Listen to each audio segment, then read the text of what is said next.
the Death of Baldr, and I'll talk about that and then link it to other events in other mythologies where people die and go to hell in the underworld, and how that represents the cycle of the seasons, and winter and summer, and when that person comes back from the dead and stuff. And it's also different as well in many ways.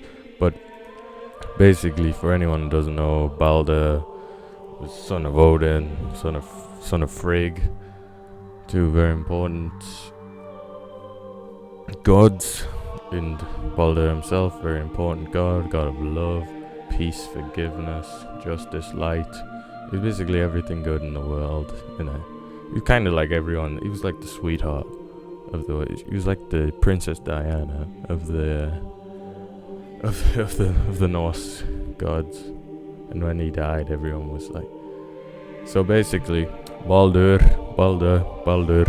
Maybe in Icelandic it's Baldur. That's how they do. But basically, Baldur has this dream of his own death, and so does his mother, Frigg. So basically, Frigg then tells everything in the realm, in all realms, to basically vow to never kill Baldur, so then he won't die. Everything except mistletoe.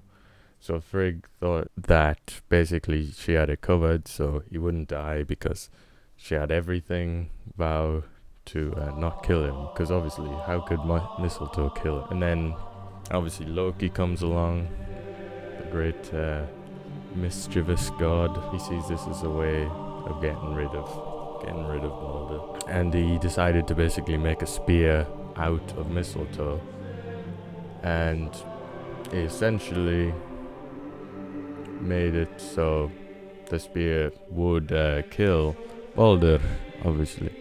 And Loki gave this spear to Balder's brother, the blind god. Obviously, being blind, he doesn't know what he's doing. I can't see what he's got. And the blind god Hodor,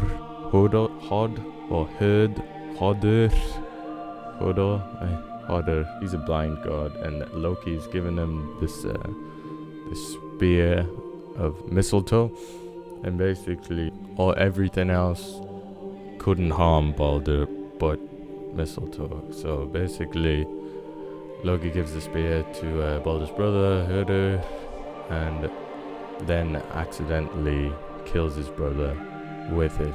But some stories say that Loki did it himself, but the main idea is that the blind god, Hodor, Balder's brother, kills him with the mistletoe spear, basically. Vali, who grew to adulthood within a day and slew Hodor, which is a bit unfair because I don't think he fully knew what he was doing. Balder was then ceremonially burnt upon his ship, Hringhurni, the largest of all the ships.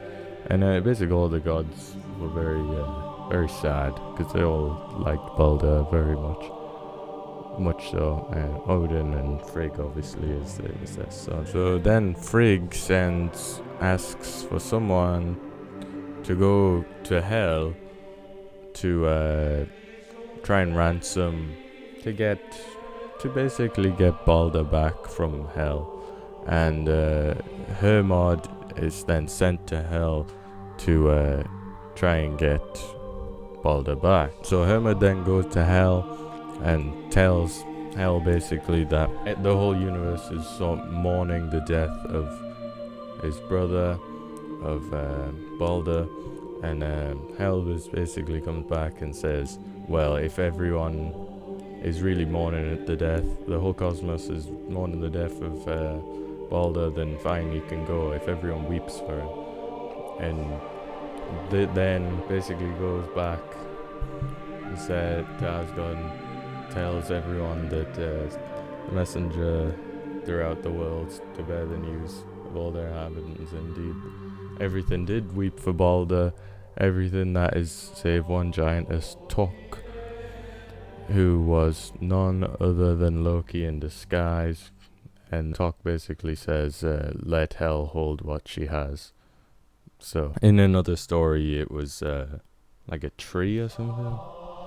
That Loki had enchanted not to weep for hell, for Balder. So then, because not everything wept for Balder, Balder had to remain in hell until Ragnarok,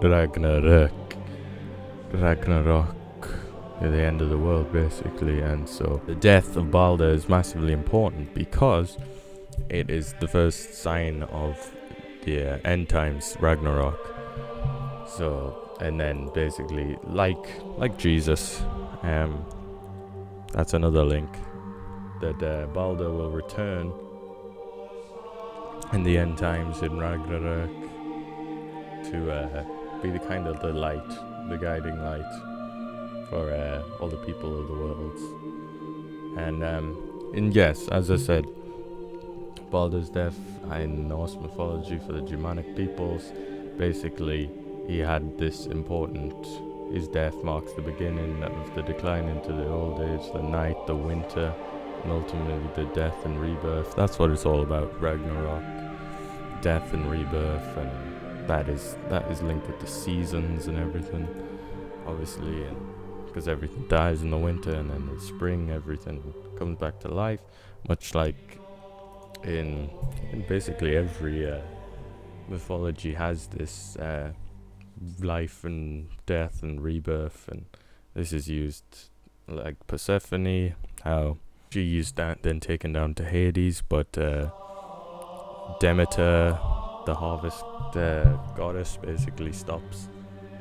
Is so sad that her daughter is taken off to the underworld to live with Hades, that all the plants in the world stop growing, so it basically goes into winter. But Demeter then sort of reasons with Hades to then have Persephone come back to the world in the spring and the summer for half the year, and then half the year Persephone would be in the underworld with Hades as his wife. So then for 6 months, Demeter would let everything, all the plants grow and everything. For the 6 months when Persephone is in the living, is not in the underworld, and then the 6 months after year, she's in the underworld, nothing grows, and that is autumn, winter. And there's also a similar thing with the death of Osiris, an Egyptian. I mean, all these mythologies all come from a similar kind of basis, and they're all kind of, and yeah, even linking Jesus and